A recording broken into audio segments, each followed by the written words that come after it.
नमो math में आप सभी का स्वागत है। वीडियो में आज हम बात करेंगे कक्षा 10 के चैप्टर नंबर 1 के प्रश्नावली 1.3 की 1.2 के क्वेश्चंस और 1.1 क्वेश्चंस मैंने पहले से करा रखे हैं। वीडियो के लिंक आपको मिल जाएंगे डिस्क्रिप्शन में। सबसे पहले आप 1.1 और 1.2 को ज़रूर देखें। प्रश्नावली 1.3 में क्वेश्चन नंबर 1 हमें सिद्ध करना है कि √5 एक अपरिमेय संख्या है। ठीक है, यहाँ से क्वेश्चन थोड़े इंपॉर्टेंट है, सो वीडियो को देखे ही नहीं, मेरे साथ उसको फॉलो भी करें, उसको ट्राई भी करें और अपनी नोटबुक में उसको राइट डाउन भी करें। ठीक है, तो हमें सिद्ध करना है √5 एक अपरिमेय संख्या है।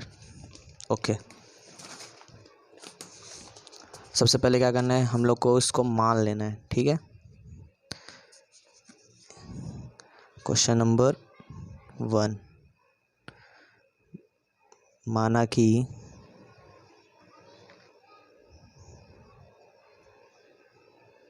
√5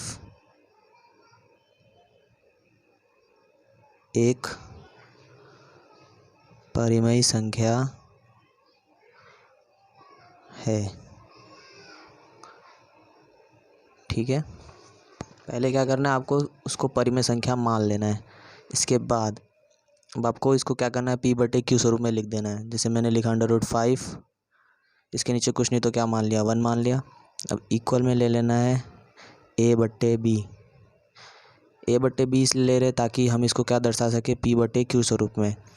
तो आप A/B भी ले सकते हैं, चाहे तो आप P/Q भी ले सकते हैं, जहाँ पे B की जो वैल्यू होती है वो कभी भी ज़ीरो नहीं होती है। ठीक है, ये जो B की वैल्यू है नॉट इक्वल्स टू ज़ीरो, ये आपको लिख देना है। और सेकंड टॉपिक है HCF। जो आपका HCF है वो हमेशा A और B का कितना होता है, 1 होता है। ठीक है, HCF तो पता है ना, मतलब दोनों में कॉमन निकलना चाहिए। तो कॉमन क्या निकाल सकते हैं आप, 1 निकाल सकते हैं। ठीक है, अब आपने क्रॉस गुणा पढ़ा है तो B का √5 के साथ गुणा कर दे, 1 का A से गुणा कर दे। तो √5 और B का मैंने गुणा किया तो क्या हो गया, √5B हो गया। एक का A से करेंगे तो क्या हो जाएगा, A ही हो जाएगा। ठीक है, अब A की वैल्यू कितनी होगी, √5B का हो गया। अब क्या करना है, अब इसके ऊपर हम क्या कर देते हैं, वर्ग लगा देते हैं, क्योंकि मेरे को अंडर भी तो हटाना है। तो लिख देते हैं वर्ग करने पर। ठीक है, √5B पर स्क्वायर A पर स्क्वायर। अब मैं स्क्वायर इसका हटाऊंगा तो क्या हो जाएगा, 5B का स्क्वायर A का स्क्वायर। ठीक है, ये क्या बन गया, हमारा बन गया समीकरण नंबर 1। ठीक है, इसको समीकरण 1 नाम दे दिया। अब मैंने A² बराबर 5B² लिखा है, तो मैं ये भी तो लिख सकता हूँ। और मैं क्या लिख सकता हूँ, चूँकि इसको चूँकि कहते हैं। ठीक है, चूँकि A² की कीमत बराबर 5B² है, इसलिए हम कह सकते हैं कि A बराबर 5B। अब मैं इसका स्क्वायर हटा दूँ तो वही बात हो गई, A बराबर 5B भी तो लिख सकते हैं, तो A बराबर 5B है। ठीक है, आपको सारी चीज़ें डिटेल टू डिटेल लिखनी है। ठीक है, इसके बाद ये हमारा समीकरण 1 हो गया। अब इसी तरीके से क्या करना, हमने अभी A की वैल्यू के लिए किया है, अब हम B की वैल्यू के लिए भी करेंगे। तो ये जो मेरा समीकरण है इसी को लिख देना है समीकरण 2 के लिए। ठीक है, समीकरण 2 के लिए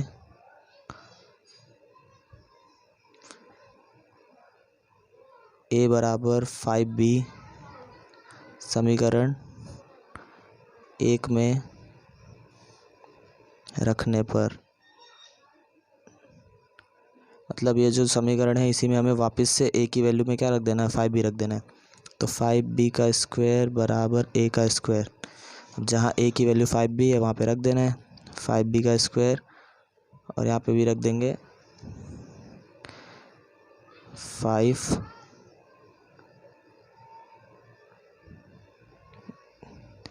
A का स्क्वायर। ठीक है, अभी यहाँ पर स्क्वायर कर देते हैं। अगर आप इसका स्क्वायर करेंगे तो कितना हो जाएगा, 25 ए का स्क्वायर, क्योंकि स्क्वायर ये दोनों को मिल रहा है, 5 को भी मिल रहा है और ए को भी मिल रहा है। ठीक है, अभी यहाँ 5, ये वाला 5 यहाँ गुणे में इससे ला देंगे तो क्या हो जाएगा, इसके डिवाइड में आ जाएगा। बी को अलग करते हैं। ठीक है, बी स्क्वायर अलग किया, 25, ये जो 5 है इसके आ जाएगा डिवाइड में, और यहाँ पे ए स्क्वायर बचा हुआ है, इसको कट कर देते हैं। कितना आ गया, 5 आया, तो बी स्क्वायर की जो वैल्यू है वो क्या हो गई, 5a का स्क्वायर। ठीक है, इस तरीके से चूँकि बी स्क्वायर बराबर 5a स्क्वायर है की कीमत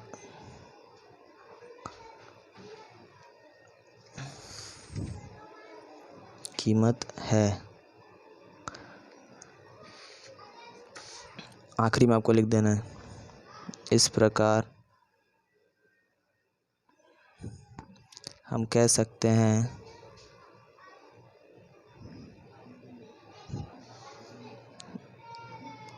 कि b बराबर 5a है। b बराबर क्या है, 5a है। इसलिए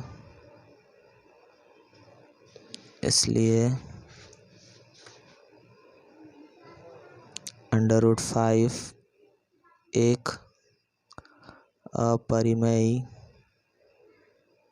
संख्या है।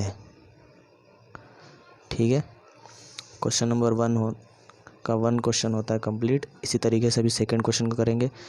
वीडियो को सिर्फ देखना ही नहीं, आपको राइट डाउन भी करना है, तभी आपको सारे जितने भी डाउट है वो सारे के सारे डाउट क्लियर होंगे। ठीक है, अब बात करते हैं क्वेश्चन नंबर 2 की।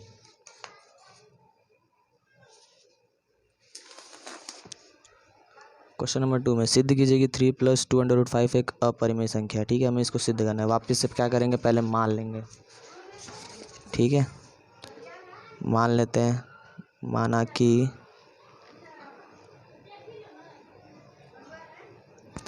माना कि 3 + 2 √5 एक परिमेय संख्या है। ठीक है, अब परिमेय संख्या ही क्यों लिख रहे हैं, क्योंकि हमें इसको सॉल्व करने के लिए p/q में लिखना पड़ेगा। ठीक है, अब p/q में कब लिख सकते हैं, p/q में तभी लिख सकते हैं जब वो संख्या किस में हो, परिमेय में हो ना। इसीलिए हम क्या कर रहे हैं, इस संख्या को परिमेय पहले बना रहे हैं। हम मान ले रहे हैं, माना कि 3 + 2 √5 क्या है, एक परिमेय संख्या है। इसके बाद सॉल्व करते हैं। इसके बाद वही चीज़ करना है, 3 + 2 √5 इसके डिवाइड में 1 ले लेंगे और बराबर में a/b ले लेंगे। आपको वापस लिख देना है b ≠ 0 है, और यहाँ पर HCF a और b बराबर आप कितना ले सकते हैं, 1 ले सकते हैं। ठीक है, अभी 3 + 2 √5 इसका गुणा कर दो, b के साथ कर देंगे। 3 + 2 √5 इसका गुणा कर देंगे तो क्या आ जाएगा, a ही आ जाएगा। इधर b है, 1 मिनट, बराबर में a। ठीक है, इसके बाद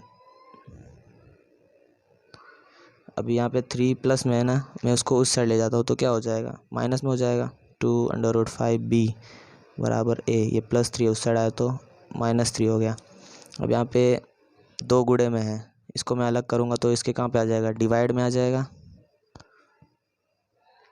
ठीक है, 2 यहाँ गुणे में, इसको इस तरफ ले आते हैं, डिवाइड में आ जाएगा। अब b भी तो यहाँ गुणे में है तो उसको भी डिवाइड में ले लेते हैं, तो सिंपल a/b -3 और 2। ठीक है, b × 2। इस तरीके से क्या किया मैंने, इस वैल्यू को अलग कर दिया। आपको क्या करना है, ये जो अंडर की वैल्यू है ना, इसको क्या कर देना है, अलग कर देना है। समझ में आया। अभी क्या कर सकते हैं, अभी और भी चाहे तो इस तरीके से भी लिख सकते हैं, √5 ab -3, और जो 2 था वो इसके और डिवाइड में भी आ सकता है। ठीक है, इस तरीके से भी आप लिख सकते हैं। आपको सिंपली क्या करना है, आपको ये जो अंडर की वैल्यू है ना, आपके क्वेश्चन की जो अंडर की वैल्यू है, इसको अलग करने की कोशिश करनी। सो हमने क्या कर दिया, इसको अलग कर दिया है। अब अलग करने के बाद मेरे पास दो वैल्यू आ गई, एक इस तरफ की और एक इस तरफ की। LHS और RHS आपने देखा होगा, तो हमारे पास 2 वैल्यू आ गई। अब मैं लिख सकता हूँ क्या लिख सकता हूँ कि अंडर रूट 5 क्या है, एक अपरिमेय संख्या है।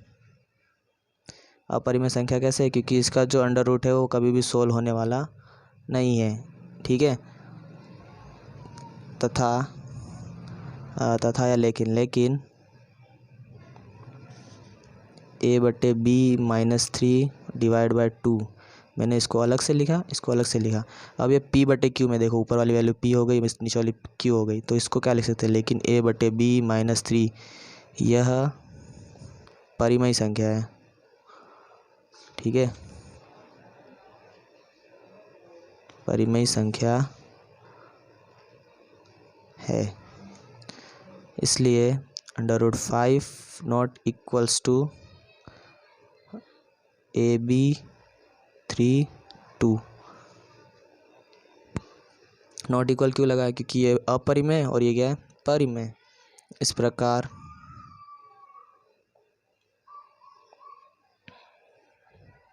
हम कह सकते हैं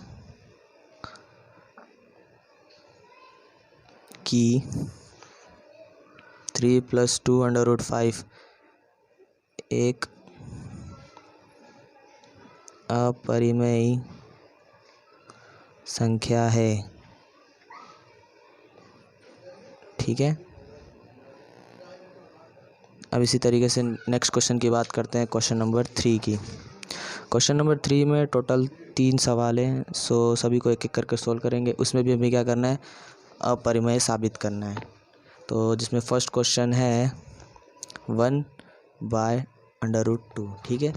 कुछ नहीं करना है, वही चीज़ वापस करेंगे। सबसे पहले क्या कर लेंगे, इसको मान लेना है, माना कि 1/√2 एक परिमेय संख्या है, ठीक है। अब क्या कर सकते हैं, अब यहाँ पे अंडर रूट 2 है, मेरे को इसको अलग करना ही है, तो मैं सिंपली क्या करता हूँ, इसको उल्टा कर देता हूँ, इसको पलट देता हूँ। पलट के भी तो आंसर ला सकते हैं ना, तो क्या कर लेते हैं, यहाँ पे लिख देते हैं 1/√2 को पलटने पर, ठीक है, तो क्या हो जाएगा, अंडर रूट 2/1।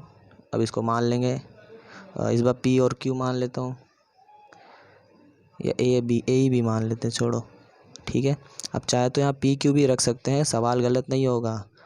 वही वापस करना है, b नॉट इक्वल्स टू 0, ये आपको बार बार लिखना है। HCF जिसमें a और b की वैल्यू हमेशा कितनी हो सकती है, 1 हो सकती है, ठीक है। क्रॉस कर देंगे, तो क्रॉस करेंगे तो वैल्यू क्या आ जाएगी, अंडर रूट 2 b और a, ठीक है। अब अंडर रूट 2 को क्या कर सकते हैं, हमें अलग करने की कोशिश करनी है या अंडर रूट को हटाने की कोशिश करनी है, ठीक है। तो क्या करें, अभी इसको मान लेते हैं समीकरण नंबर 1, ठीक है, समीकरण नंबर 1। अब समीकरण 2 के लिए करेंगे, समीकरण 2 के लिए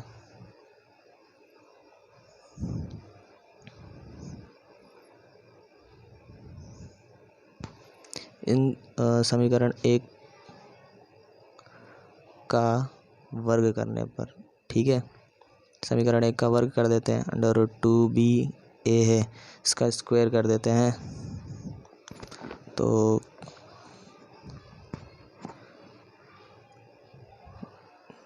स्क्वायर कर दो, स्क्वायर करेंगे तो क्या हो जाएगा, अंडर रूट से हट जाएगा, 2b और इधर a हो जाएगा, ठीक है। इसी प्रकार हम बाजू में लिख सकते हैं कि a बराबर हम क्या लिख सकते हैं, 2b लिख सकते हैं, और इसी का उल्टा भी कर सकते हैं, b बराबर हमारा क्या आ सकता है, 2 आ सकता है। इस प्रकार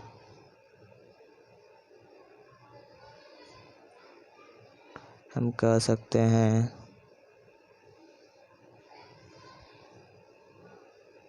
कि 1/√2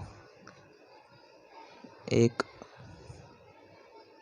अपरिमेय है, एक अपरिमेय संख्या है, ठीक है।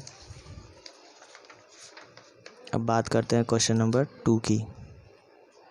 क्वेश्चन नंबर 2 में वैल्यू दे के रखी है 7/5।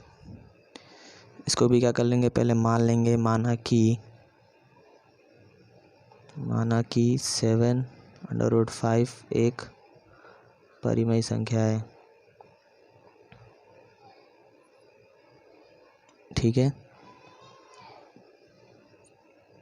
7/5 इक्वल कर लेना है a/b, इसके नीचे 1, b की वैल्यू कभी भी 0 नहीं होने वाली है। HCF जो है a और b वो हमेशा कितना होता है, 1 होता है। क्या करेंगे, अंडर रूट को अलग करने की कोशिश करेंगे, तो अंडर रूट 5 इधर अकेला हो जाएगा, इस 7 यहाँ गुणे में है, इधर आएगा तो इसके डिवाइड में आ जाएगा। ठीक है। तो इस तरीके से क्या किया मैंने, अंडर रूट 5 को अलग किया। चाहे तो जो पिछला क्वेश्चन था अब उसमें भी अंडर रूट 2 को अलग कर सकते हैं। ठीक है, अलग करके आप उसको बता सकते हैं। तो मैंने भी क्या किया, सिंपली अलग कर दिया है। अब यहाँ पे मेरे पास 2 वैल्यू एक साइड हो चुकी है, वही चीज़ करेंगे। अंडर रूट 5 एक अपरिमेय है, एक अपरिमेय संख्या है। a/b गुणे 7 एक परिमेय संख्या है। तो इससे क्या साबित होता है, under root 5 not equals to a/b गुणे 7। इस प्रकार हम कह सकते हैं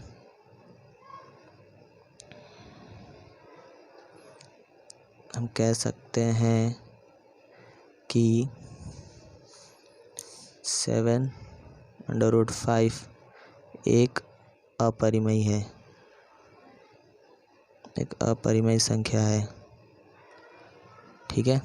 अब क्वेश्चन नंबर 3 की बात करते हैं। क्वेश्चन नंबर 3 की वैल्यू है 6 + अंडर रूट 2।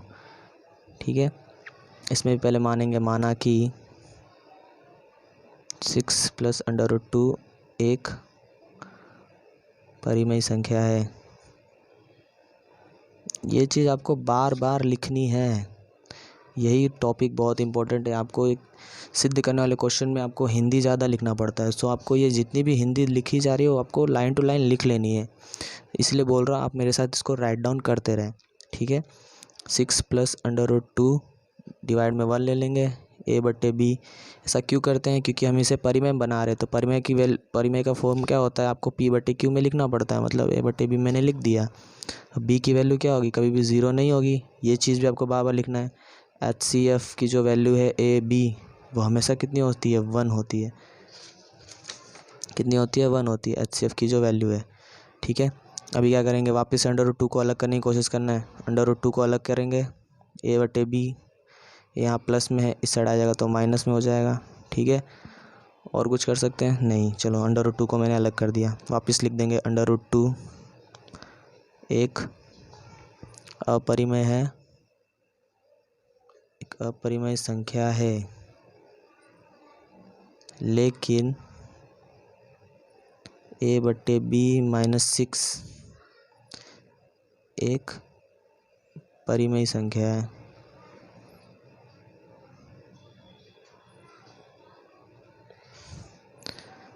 जो कि under root 2 not equals to a/b - 6 होती है, क्योंकि एक अपरिमेय है और एक क्या है, परिमेय है, जो कि इक्वल नहीं हो सकते हैं।